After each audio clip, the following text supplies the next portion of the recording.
भारत का इतिहास। उत्तर में हिमालय से लेकर दक्षिण में समुद्र तक फैला यह उपमहाद्वीप भारतवर्ष के नाम से ज्ञात है, जिसे महाकाव्य तथा पुराणों में भारतवर्ष अर्थात भरतों का देश तथा यहाँ के निवासियों को भारती मतलब भरत की संतान कहा गया है।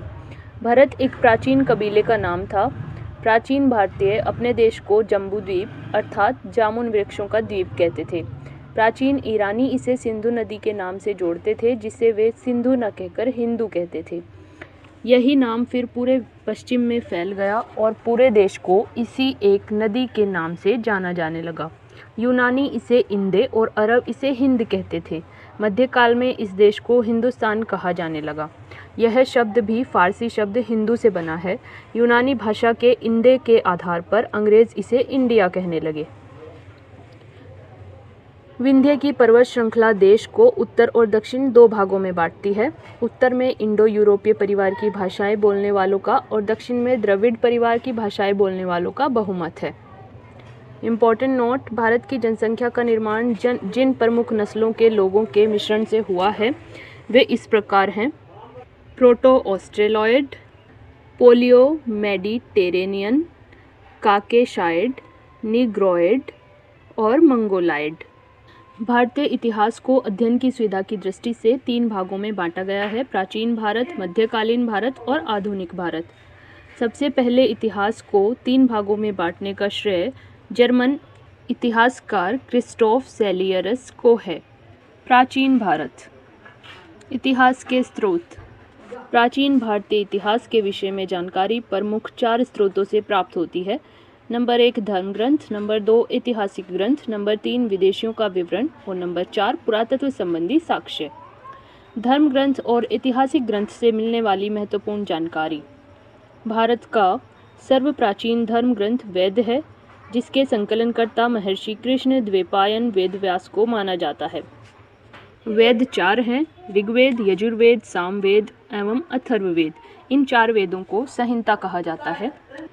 ऋग्वेद ऋचाओं के कर्मबद्ध ज्ञान के संग्रह को ऋग्वेद कहा जाता है। इसमें 10 मंडल, 1028 सूक्त और 10,462 रचाएं हैं। इस वेद के रचाओं को पढ़ने वाले ऋषि को होत्र कहते हैं। इस वेद से आर्य के राजनीतिक प्रणाली, इतिहास और ईश्वर की महिमा के बारे में जानकारी मिलती है। विश्वामित्र द्वारा रचित ऋग्वेद के 3 मंडल में सूर्य देवता सावित्री को समर्पित प्रसिद्ध गायत्री मंत्र है। इसके 9वें मंडल में देवता सोम का उल्लेख है। इसके 8वें मंडल की हस्तलिखित ऋचाओं को खिल कहा जाता है। चातुष्वर्णीय समाज की कल्पना का आदि स्रोत ऋग्वेद के 10वें मंडल में वर्णित पुरुष सूक्त है, जिसके अनुसार 4 वर्ण ब्राह्मण, क्षत्रिय, वैश्य और शूद्र आदि पुरुष ब्रह्मा के कर्मशय मुख, भुजाओं, जंघाओं और चरणों से उत्पन्न हुए। धर्मसूत्र 4 प्रमुख जातियों की स्थितियों, व्यवसायों, दायित्वों, कर्तव्यों तथा विशेष अधिकारों में स्पष्ट विभेद करता है। ऋग्वेद के कई परिच्छेदों में प्रयुक्त अधन्य शब्द का संबंध गाय से है। ईसा पूर्व एवं ईसवी। वर्तमान में प्रचलित ग्रेगोरियन कैलेंडर ईसाई धर्मगुरु ईसा मसीह के जन्म वर्ष पर आधारित है। ईसा मसीह के जन्म के पहले के समय को ईसा पूर्व के BC before the birth of Jesus Christ कहा जाता है। ईसा पूर्व में वर्षों की गिनती उल्टी दिशा में होती है, जैसे महात्मा बुद्ध का जन्म 563 ईसा पूर्व में और मृत्यु 483 ईसा पूर्व में हुआ। यानी ईसा मसीह के जन्म के 563 वर्ष पहले महात्मा बुद्ध का जन्म और 483 वर्ष पूर्व मृत्यु हुई। ईसा मसीह की जन्म तिथि से आरंभ हुआ सन ईसवी सन कहलाता है। इसके लिए संक्षेप में बड़ी ई लिखा जाता है। ई को लैटिन भाषा के शब्द एडी में भी लिखा जाता है। एडी यानी के एनो डोमिनी, जिसका शाब्दिक अर्थ है in the year of Lord Jesus Christ. वामन अवतार के 3 पगों के आख्यान का प्राचीनतम स्रोत ऋग्वेद है। ऋग्वेद में इंद्र के लिए 250 तथा अग्नि के लिए 200 ऋचाओं की रचना की गई है। प्राचीन इतिहास के साधन के रूप में वैदिक साहित्य में ऋग्वेद के बाद शतपथ ब्राह्मण का स्थान है। यजुर्वेद सस्वर पाठ के लिए मंत्रों तथा बलि के समय अनुपालन के लिए नियमों का संकलन यजुर्वेद कहलाता है। इसके पाठकर्ता को अथर्ववेद कहते हैं। यजुर्वेद में यज्ञों के नियमों और विधि विधानों का संकलन मिलता है। इसमें बलिदान विधि का भी वर्णन है। यह एक ऐसा वेद है जो गद्य और पद्य दोनों में है। सामवेद, साम का शाब्दिक अर्थ है गान। इस वेद में मुख्यतः यज्ञों के अवसर पर गाए जाने वाले ऋचाओं का संकलन है। इसके पाठकर्ता को उद्रार्थ कहते हैं। इसका संकलन ऋग्वेद पर आधारित है। इसमें 1810 सूक्त हैं जो प्राय ऋग्वेद से लिए गए हैं। यजुर्वेद तथा सामवेद में किसी भी विशिष्ट ऐतिहासिक घटना का वर्णन नहीं मिलता है। अथर्ववेद, अथर्वा ऋषि द्वारा रचित इस वेद में कुल 731 मंत्र तथा लगभग 6000 पद्य हैं। इसमें कुछ मंत्र ऋग्वेदिक मंत्रों से भी प्राचीनतर हैं। औषधियों का उल्लेख सबसे पहले अथर्ववेद में मिलता है। ऐतिहासिक दृष्टि से अथर्ववेद का महत्व इस बात में है कि इसमें सामान्य मनुष्यों के विचारों तथा अंधविश्वासों का वर्णन मिलता है। पृथ्वी सूक्त अथर्ववेद का प्रतिनिधि सूत्र माना जाता है।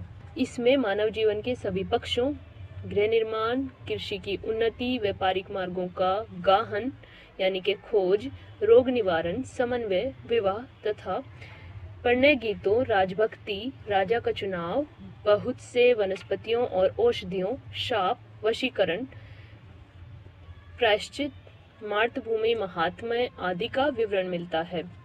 कुछ मंत्रों में जादू टोना का भी वर्णन है। अथर्ववेद में परीक्षित को कुरुओं का राजा कहा गया है तथा कुरु देश की समृद्धि का अच्छा चित्रण मिलता है। इसमें सभा तथा समिति को प्रजापति की 2 पुत्रियां कहा गया है। वेदों की भी कई शाखाएं हैं जो वैदिक अध्ययन और व्याख्या से जुड़े विभिन्न दृष्टिकोणों का प्रतिनिधित्व करती है।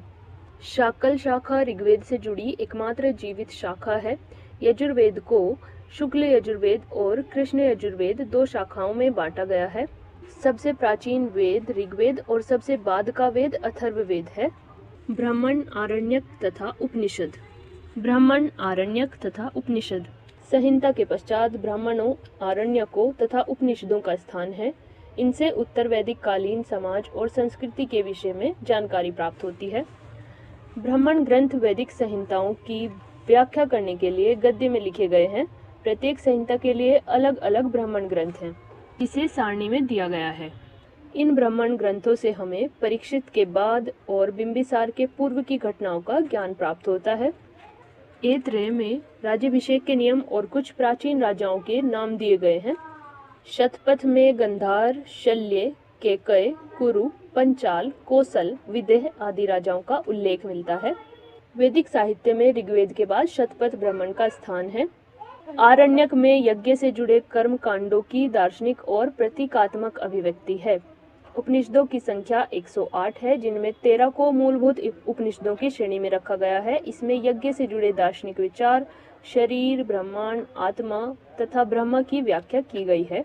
स्त्री की सर्वाधिक गिरी हुई स्थिति मैत्रेयनी संहिता से प्राप्त होती है, जिसमें जुआ और शराब की भांति स्त्री को पुरुष का तीसरा मुख्य दोष बताया गया है।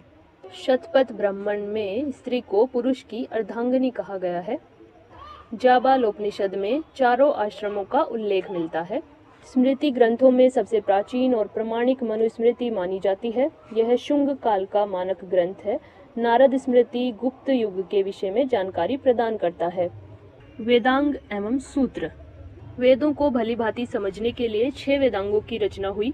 ये हैं शिक्षा, कल्प, निरुक्त, व्याकरण, छंद और ज्योतिष। कल्प का मतलब है कर्मकांडीय विधि। निरुक्त का मतलब है शब्दों की उत्पत्ति का शास्त्र। वैदिक साहित्य को अक्षुण्य बनाए रखने के लिए सूत्र साहित्य का प्रणयन किया गया है। स्तोत्र, ग्रह तथा धर्म सूत्रों के अध्ययन से हमें यज्ञ विधि विधानों, कर्मकांडों तथा राजनीति, विधि और व्यवहार से संबंधित महत्वपूर्ण बातें ज्ञात होती हैं। प्रमुख सूत्रकारों में गौतम बुद्धायन, आपस्तंभ, वशिष्ठ आदि के नाम विशेष रूप से उल्लेखनीय हैं। सूत्रों में गौतम धर्म सूत्र सबसे प्राचीन माना गया है। अब आते हैं पुराण पर। भारतीय ऐतिहासिक कथाओं का सबसे अच्छा कर्मबद्ध विवरण पुराणों में मिलता है। इसके रचयिता लोमहर्ष अथवा इनके पुत्र उग्रश्रवा माने जाते हैं। इनकी संख्या 18 है। इसमें से केवल 5 मत्स्य, वायु, विष्णु, ब्रह्मण और भागवत में ही राजाओं की वंशावली पाई जाती है। पुराणों में मत्स्य पुराण सबसे प्राचीन और प्रमाणिक है। अधिकतर पुराण सरल संस्कृत श्लोक में लिखे गए हैं। स्त्रियां तथा शूद्र जिन्हें वेद पढ़ने की अनुमति नहीं थी, वे भी पुराण सुन सकते थे। पुराणों का पाठ पुजारी मंदिरों में किया करते थे। सामाजिक और सांस्कृतिक दृष्टि से अग्नि पुराण का काफी महत्व है, जिसमें राजतंत्र के साथ साथ कृषि संबंधी विवरण भी दिया गया है। बौद्ध, जैन और अन्य साहित्य। जातक में बुद्ध की पूर्व जन्म की कहानी वर्णित है। हीनयान का प्रमुख ग्रंथ कथा वस्तु है, जिसमें महात्मा बुद्ध का जीवन चरित्र अनेक कथानकों के साथ वर्णित है। जैन साहित्य को आगम कहा जाता है। जैन धर्म का प्रारंभिक इतिहास कल्प सूत्र से ज्ञात होता है। जैन ग्रंथ भगवती सूत्र में महावीर के जीवन कृत्यों तथा अन्य समकालिकों के साथ उनके संबंधों का विवरण मिलता है। अर्थशास्त्र के लेखक चाणक्य यानी कि कौटिल्य मतलब विष्णुगुप्त हैं। यह 15 अधिकरणों और 180 प्रकरणों में विभाजित है। इससे मौर्यकालीन इतिहास की जानकारी प्राप्त होती है। संस्कृत साहित्य में ऐतिहासिक घटनाओं को क्रमबद्ध लिखने का सर्वप्रथम प्रयास कल्हड़ के द्वारा किया गया। कल्हड़ द्वारा रचित पुस्तक राजतरंगिणी मतलब राजाओं की नदी है। इस ग्रंथ में 8 सर्ग हैं, जिन्हें तरंगों की संज्ञा दी गई है। इसमें प्रारंभ से लेकर 12वीं सदी तक के कश्मीर के शासकों का वर्णन है। अरबों की सिंध विजय का वृत्तांत चचनामा, जिसके की लेखक अली अहमद हैं, उसमें सुरक्षित है। अष्टाध्यायी के लेखक पाणिनि हैं।